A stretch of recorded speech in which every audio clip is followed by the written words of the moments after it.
Have you ever stopped to think that the way you talk to your doctor could secretly affect the care you get? Many older adults don't even realize this, but the truth is, the words you choose, the tone you use, and how openly you share your concerns can change everything about your appointment. Doctors can only work with the information you give them.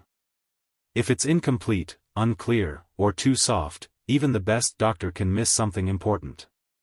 This isn't about blaming yourself. These habits often come from years of being polite, avoiding complaints, or believing that certain problems are just part of aging. But in reality, those small conversational patterns can have big consequences. You could end up missing treatment options, delaying an important diagnosis, or leaving the office without fully understanding your next steps. In this video, we're going to uncover 5 hard truths about how older adults sometimes speak in the doctor's office. These are things you might be doing without even noticing, and they can quietly harm your health. I'll explain what these habits look like, why they happen, and most importantly, what you can do differently so that your voice is heard, your concerns are respected, and your health truly gets the care it deserves. Let's start with the first one, downplaying or minimizing symptoms. This is one of the most common mistakes. It often sounds like, "Oh, it's nothing serious, just a little ache," or "I don't want to bother you with this." Many seniors think they're being polite or not wasting the doctor's time. But what actually happens is the doctor gets only half the puzzle. Without the full picture, it becomes harder to figure out what's really going on. I've met many older adults who lived with discomfort for months because they didn't want to complain. But what feels small to you could be the very first sign of something serious, something much easier to treat if caught early. Take the story of Helen, a 78-year-old neighbor. She felt a tightness in her chest for weeks but dismissed it as just old age. During a routine checkup, she finally mentioned it casually. Her doctor immediately took notice, ran some tests, and discovered a heart condition that needed urgent treatment. Later she admitted, "If I had stayed quiet, I might not be alive today." Her story is a powerful reminder: never minimize your symptoms. What you think is minor might be life-saving information for your doctor. When you're at the doctor's office, one of the best things you can do for yourself is to describe your symptoms exactly as they are. Don't soften them. Don't make them sound less important. If you've been in pain for 3 weeks, say 3 weeks. If your sleep has been disrupted, tell the doctor exactly how often. If something is interfering with your daily life, be honest about how it's affecting you. This isn't complaining. This is giving your doctor the tools they need to do their job well. You're not asking for sympathy, you're giving the facts so your doctor can keep you as healthy and independent as possible. And remember, the appointment is your time. Don't waste it by hiding the truth about how you really feel. A good doctor will respect your honesty and use it to guide your care. Now, let's move to the second common mistake, talking in vague or unclear terms. This is something I see a lot. Many older adults will say things like, "I just feel off," or "it hurts." But they don't explain when, where, or how it happens. While those words might make sense to you, to your doctor they're too general. And in healthcare, guessing is dangerous. The more vague your description, the harder it is for your doctor to understand the real cause, which means delays, wrong directions, or even missed diagnoses. Why does this happen? Often because we don't keep track of symptoms. By the time the appointment arrives, everything blends together and we end up giving a short, hazy answer. Another reason is habit. In everyday life, vague language works fine with friends or family. But a doctor needs precision. They need to know how long the symptom has been there, what triggers it, how strong it feels, and what makes it better or worse.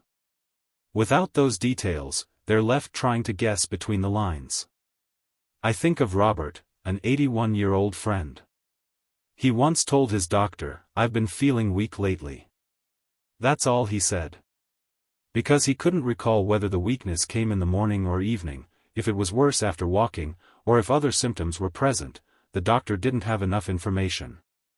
Weeks later, the weakness got worse. Further testing showed anemia, something that could have been treated much earlier. Robert later admitted that if he had been specific the first time, he might have saved himself weeks of feeling drained. So how do you avoid this? Prepare before your appointment. Write down your symptoms, when they started, how they feel, what triggers them, and what affects them. If it's pain, describe it. Is it sharp, dull, burning, or throbbing? If it's fatigue, does it happen after meals, in the mornings, or only after physical activity? This kind of detail helps your doctor understand you faster and more accurately. It's not being difficult. It's not overcomplicating things. It's like giving your doctor a clear map instead of a blurry sketch. And the clearer the map, the faster they can guide you toward the right care. And when your health is on the line, clarity is one of the most powerful tools you have. If you're still watching and finding these insights helpful, comment number 2 below so I know you're here.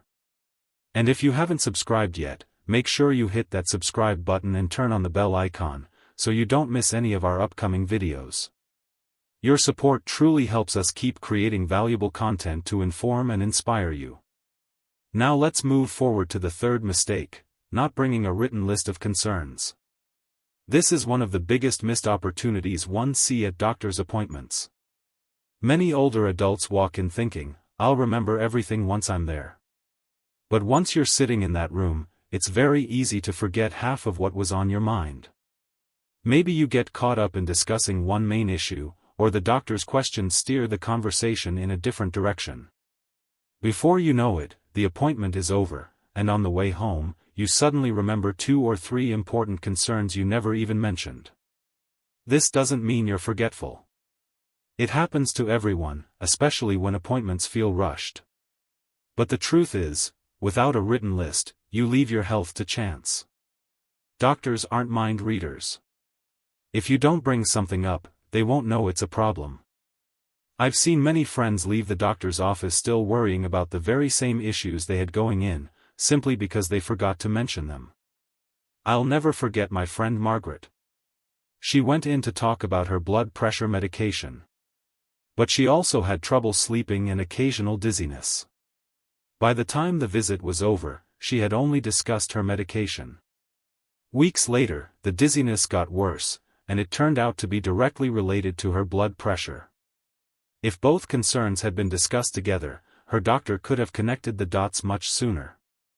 That delay cost her time, energy, and extra trips back to the clinic. The solution is simple: before your appointment, sit down and write down every concern you have, big or small. Put them in order of importance. When you get to the office, either hand that list to your doctor or keep it in front of you so nothing gets overlooked. Even if there isn't enough time to cover everything in one visit, at least your doctor will know those concerns exist and can guide you on what to prioritize first. Walking into an appointment without a list is like going grocery shopping without knowing what you need. You almost always leave missing something important. But with a list, you take control, you make the most of your time, and you ensure that every worry, every question, and every change in your health gets the attention it deserves. Now let's move to mistake number 4, assuming the doctor remembers everything about you. This is a habit that quietly harms many older patients. Even if you've been seeing the same doctor for years, remember, they treat dozens of people every single day. They may know your general health history, but they won't have every detail, every lab result, or every medication change in their memory. When you assume they already know, you risk skipping over important updates, and those missing details can create dangerous gaps in your care. I've seen this happen countless times. My friend Walter experienced it firsthand. Let's go back to Walter's story. He went to his regular doctor, complaining about joint pain. But here's the mistake he made: he assumed the doctor remembered everything about his past history with gout. So, he didn't mention that just a month earlier he had started a new blood pressure medication. That one small detail turned out to be the missing piece. The new medication was actually contributing to his symptoms. Because Walter never brought it up, it took weeks of extra tests to figure out what could have been solved in just minutes. The truth is, medical records are helpful, but they don't tell the full story. Yes, there may be notes from your last visit, but they won't include everything you've experienced since then. And sometimes, your file is so large that no doctor can review every page before you walk in. If you assume they already know, you risk leaving out the very details they need to give you the best advice. The best habit is simple: always give a quick, clear update at the start of every appointment. Mention any new medications, supplements, or lifestyle changes since your last visit. If you've had new symptoms, even if they seem unrelated to your main concern, share them. A simple sentence like, "Since my last visit, I started this new pill and noticed these changes," gives your doctor a much stronger starting point. Think of it like catching up with an old friend. You wouldn't expect them to know what's been happening in your life if you never told them. Your doctor is your partner in health, but that partnership only works if you keep them fully informed. The more complete the picture you provide, the faster they can connect the dots and guide you toward the right care. If you're still watching and finding these insights helpful, comment number 4 below to let me know you're here. And don't forget to subscribe and turn on the bell so you don't miss our upcoming videos. Your support helps us continue creating valuable content to inform and inspire you. Now, let's move forward to the 5th mistake: talking too much without letting the doctor guide the conversation. When you finally sit down in that exam room, it can feel like the one chance to share everything that's been on your mind for weeks or even months. Many seniors want to make the most of it, so they start from the very beginning, telling every detail from years ago, every ache, every side story. While this comes from a good place, wanting to be thorough, it can actually overwhelm the visit. It eats up precious time and makes it harder for the doctor to focus on what matters most right now. The truth is, medical appointments are often short. Doctors are trained to guide the conversation so they can gather the right details in the right order. But when we fill the time with unrelated stories, we unintentionally steer the visit off track. Imagine being on a road trip where the GPS is trying to lead you straight to your destination, but you keep turning down side roads to look at interesting spots. You may never get where you need to go. I remember Mary, a 77-year-old friend of mine. She went in to talk about knee pain that was making it hard for her to walk comfortably. But by the time she finished telling her doctor about her cousin's hip replacement, her gardening routine, and how the weather had changed last month, half the appointment was gone. They barely had enough time to examine her knee. She left with more questions than answers, not because the doctor didn't care, but because the conversation ran out of focus. Mary's story reminds us of an important truth: it's not that the doctor didn't care, it's that there simply wasn't enough time to cover everything. That doesn't mean you should hold back important information. It just means you should let the doctor guide the flow with questions, so your answers stay relevant and useful. One simple trick is to bring a short written list of your top concerns and hand it over right at the start. That way, nothing important slips your mind, and your doctor can decide how to prioritize each issue. Another tip is to keep your first explanation clear and simple. For example, say, "I feel sharp pain in my right knee when I stand up after sitting." Then pause and let the doctor ask for more details. This back-and-forth approach keeps the visit focused, ensures the urgent matters get addressed, and still leaves space for follow-up questions. Speaking in a clear, cooperative way doesn't mean talking less, it means talking in a way that works with your doctor, not against them. And when you do that, you walk away with answers, solutions, and a plan you truly understand. Final thoughts. The way you speak at a doctor's appointment shapes the care you receive more than you may realize. Your words can open doors to better understanding, or they can create confusion that slows everything down. As we grow older, the stakes feel higher. Every concern carries more weight, and every visit matters. That's why learning to speak with clarity, focus, and respect is one of the most valuable habits you can build. It's not about memorizing lines or becoming someone different. It's about being intentional with those precious minutes in the exam room. Think of it this way: your voice is the bridge between what you feel and what your doctor can help you with. If that bridge is clear and strong, the path forward is smooth. But if it's cluttered with mixed signals or unnecessary details, the journey slows down. Simple adjustments, preparing your main points, letting the doctor guide the flow, and speaking honestly without fear, can make all the difference. I've known seniors who once dreaded appointments because they felt unheard.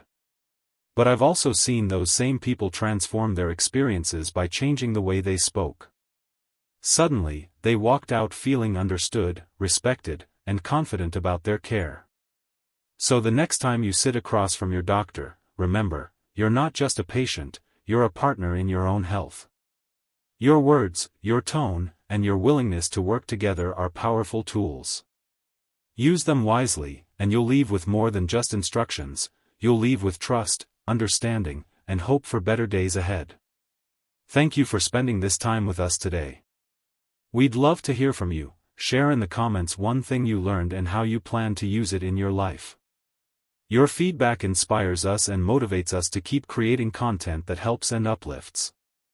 If you found this video valuable, please like, subscribe, and share it with others. Your support means the world to us, and we can't wait to see you in the next video.